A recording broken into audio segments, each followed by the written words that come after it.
First off, is this like business? Is this like a new look? Yeah, I call this business casual. But nah, me and Dante, we just started doing it randomly. He started it, I liked it, so I started doing it. It's a good look. Yeah, it's all right, right? Got the nice collar, right? That's what I'm saying. You're here now. You were here just not that long ago, but now that you guys are here, ready to go, day one. Day one. I mean, we're excited to be here. We're excited to be in Hawaii. The weather's great. It doesn't get any better than this. You wake up, you look at the water, and you go straight to work.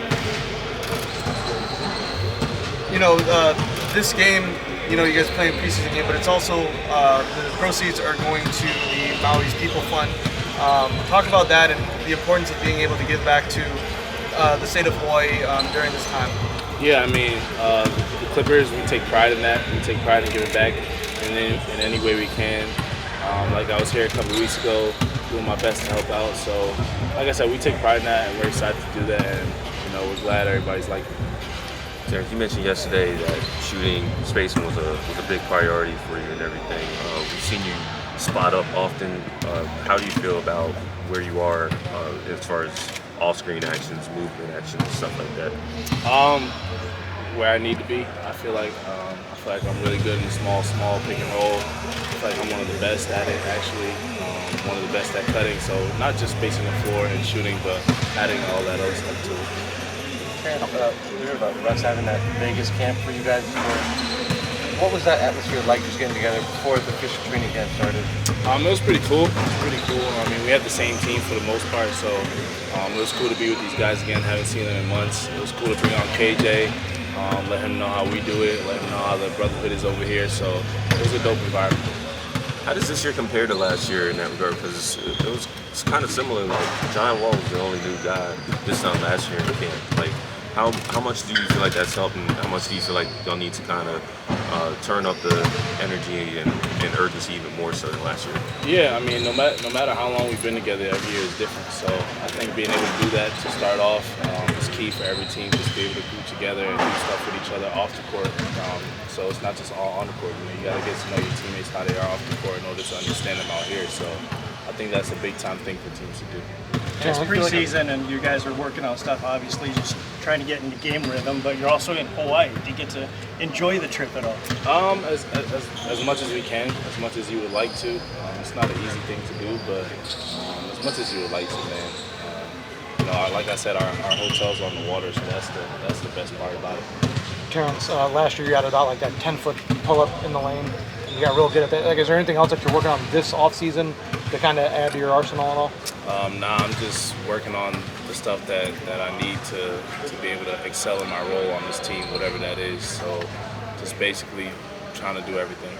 Have you and T. Lou had that conversation about what your role is and whether y'all had or not? Like, what do you want to do this year? I mean, I just want to be able to bring energy. I want to be able to guard the best player on the other team. And make it tough for them. I want to be able to space the floor, take open shots, get downhill in transition. I mean, that's basically my key goals for the season. What did the coaching staff told you? Same thing. You were last year in 2019 before the pandemic for preseason. You guys had just gotten PG and Kawhi. How has your outlook and the Clippers' outlook changed since that time? I mean, different roster, so a little bit different outlook, but the same. We want the same outcome, and that's to win the championship. So I'll say, the mentality is still the same. We're here to work, and we're here to, strive to do that. Terance, you feel like a vet yet? I would say so, yeah. I mean, this team's old still, so it's tough to say that I'm a vet on this team. But I mean, I did a lot of work over the past 4 seasons, so I feel like I'm gaining respect as I go. If you had a piece of advice to give your younger self, what would it be? I would say stay the course, don't get frustrated, and just being here working every day. And I feel like I did that, so I'm gonna continue to do that. Has that been easier said than done? For sure, it's been easier said than done. It's not an easy thing to do, especially if you're not worried about yourself. Some guys get worried about other people around the league. Oh, he's playing, he's getting paid this, he's doing that, but a lot of people get caught up in that, and they don't worry about their self, their game, and what they need to do to, excel on their team. Do you feel like you played with a player like KJ on this team, and how do you anticipate sharing the floor with him? I mean, I'm excited to share the floor with him. We really haven't, had anybody who brings his caliber of athleticism in transition. So, we're excited about that. Terance, Kawhi yesterday said that basketball's kind of positionless now because of you, KJ, Kawhi, PG. Like, do you just feel like really positions don't really matter and anybody can do anything on the floor? Yeah, you can't really say that. You can't call somebody a position nowadays. It's tough. People make it tough. People do so many different things now, so it's tough to just group somebody as just a shooting guard or group someone as just a point guard. So, that statement is true. Thank you. Thanks,